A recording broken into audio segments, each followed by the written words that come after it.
रवि प्रदोष व्रत की कथा के अनुसार एक गांव में अति दीन ब्राह्मण निवास करता था। उसकी साध्वी स्त्री प्रदोष व्रत किया करती थी। उसे एक ही पुत्र रत्न था।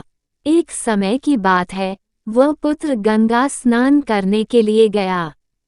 दुर्भाग्यवश मार्ग में चोरों ने उसे घेर लिया और वे कहने लगे कि हम तुम्हें मारेंगे नहीं, तुम अपने पिता के गुप्त धन के बारे में हमें बतला दो।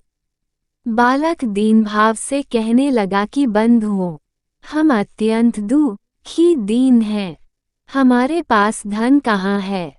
तब चोरों ने कहा कि तेरे इस पोटली में क्या बंधा है। बालक ने संकोच कहा कि मेरी माँ ने मेरे लिए रोटियां दी हैं। ये सुनकर चोरों ने अपने साथियों से कहा कि साथियों, ये बहुत ही दीन दुखी मनुष्य है, अतः हम किसी और को लूटेंगे। इतना कहकर चोरों ने उस बालक को जाने दिया। बालक वहां से चलते हुए एक नगर में पहुंचा। नगर के पास एक बरगद का पेड़ था। वह बालक उसी बरगद के वृक्ष की छाया में सो गया। उसी समय उस नगर के सिपाही चोरों को खोजते हुए उस बरगद के वृक्ष के पास पहुंचे और बालक को चोर समझकर बंदी बना राजा के पास ले गए। राजा ने उसे कारावास में बंद करने का आदेश दिया। ब्राह्मणी का लड़का जब घर नहीं लौटा, तब उसे अपने पुत्र की बड़ी चिंता हुई। अगले दिन प्रदोष व्रत था। ब्राह्मणी ने प्रदोष व्रत किया और भगवान शंकर से मन ही मन अपने पुत्र की कुशलता की प्रार्थना करने लगी। भगवान शंकर ने उस ब्राह्मणी की प्रार्थना स्वीकार कर ली। उसी रात भगवान शंकर ने उस राजा को स्वप्न में आदेश दिया कि वह बालक चोर नहीं है, उसे प्रातःकाल छोड़ दे, अन्यथा उसका सारा राज्य वैभव नष्ट हो जाएगा। प्रातःकाल राजा ने शिवजी की आज्ञानुसार उस बालक को कारावास से मुक्त कर दिया। बालक ने अपनी सारी कहानी राजा को सुनाई। सारा वृतांत सुनकर राजा ने अपने सिपाहियों को उस बालक के घर भेजा और उसके माता पिता को राजदरबार में बुलाया। उसके माता पिता बहुत ही भयभीत थे। राजा ने उन्हें भयभीत देखकर कहा कि आप भयभीत न हो, आपका बालक निर्दोष है। राजा ने ब्राह्मण को 5 गांव दान में दिए, जिससे कि वे सुखपूर्वक अपना जीवन व्यतीत कर सकें। भगवान शिव की कृपा से ब्राह्मण परिवार आनंद से रहने लगा। अतः जो मनुष्य रवि प्रदोष व्रत को करता है, वह सुखपूर्वक और निरोगी होकर अपना पूर्ण जीवन व्यतीत करता है तथा उसके जीवन में खुशहाली आती है।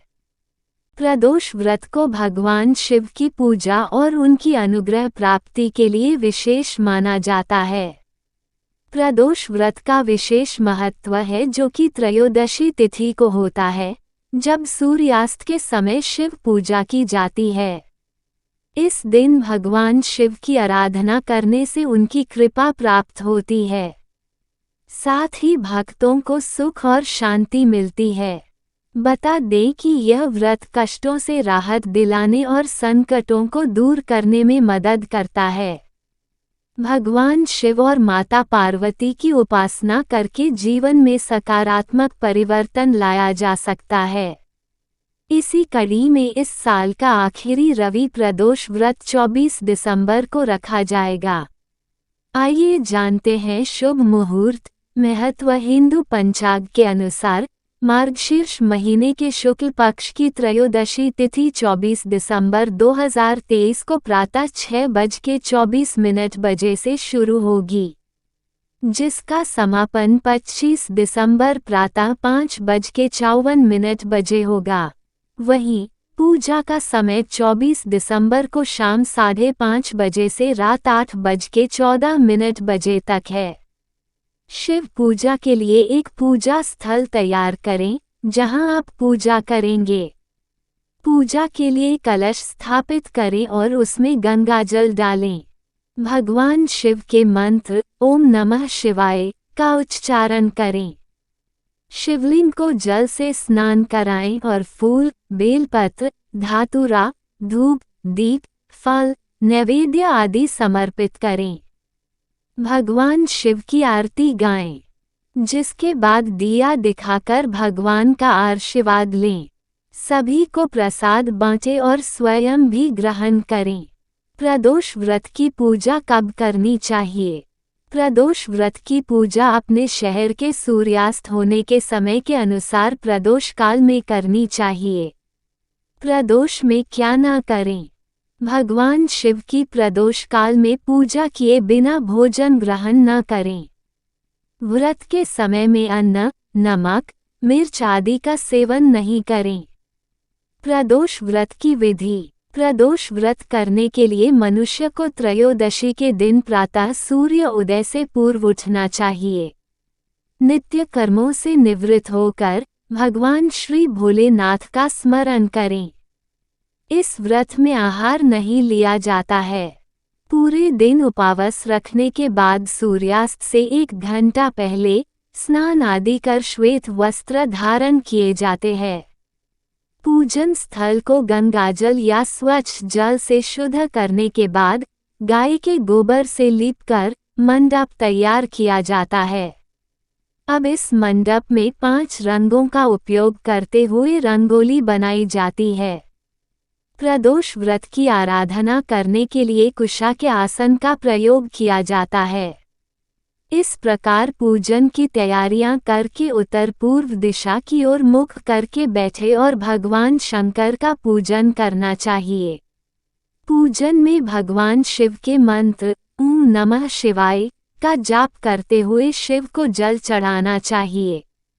प्रदोष व्रत की महिमा। प्रदोष व्रत को रखने से 2 गायों को दान देने के समान पुण्य फल प्राप्त होता है। प्रदोष व्रत को लेकर एक पौराणिक तथ्य सामने आता है कि एक दिन जब चारों ओर अधर्म की स्थिति होगी, अन्याय और अनाचार का एकाधिकार होगा, मनुष्य में स्वार्थ भाव अधिक होगी। व्यक्ति सत्कर्म करने के स्थान पर नीच कार्यों को अधिक करेगा।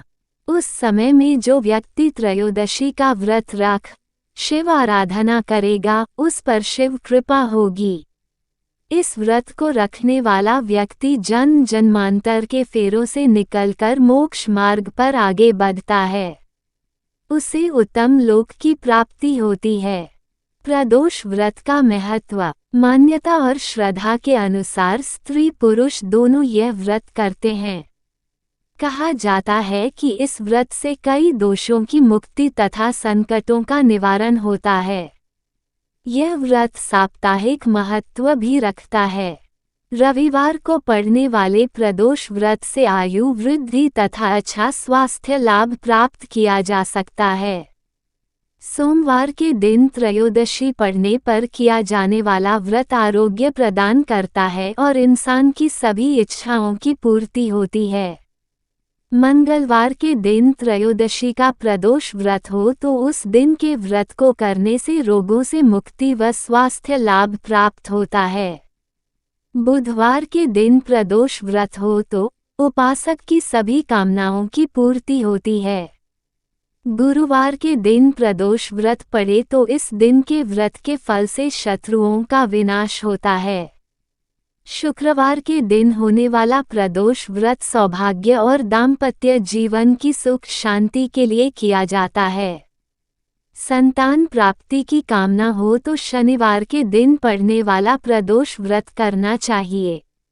अपने उद्देश्यों को ध्यान में रखते हुए जब प्रदोष व्रत किए जाते हैं तो व्रत से मिलने वाले फलों में वृद्धि होती है। प्रदोष व्रत का उद्यापन। इस व्रत को 11 या फिर 26 त्रयोदशियों तक रखने के बाद व्रत का उद्यापन करना चाहिए। व्रत का उद्यापन त्रयोदशी तिथि पर ही करना चाहिए। उद्यापन से 1 दिन पूर्व श्री गणेश का पूजन किया जाता है। पूर्व रात्रि में कीर्तन करते हुए जागरण किया जाता है।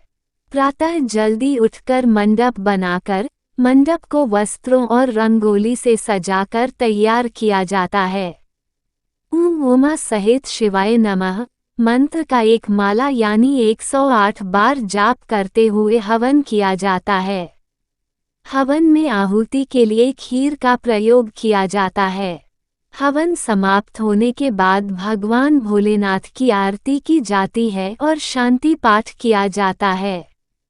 अंत में 2 ब्राह्मणों को भोजन कराया जाता है और अपने सामर्थ्य अनुसार दान दक्षिणा देकर आशीर्वाद प्राप्त किया जाता है।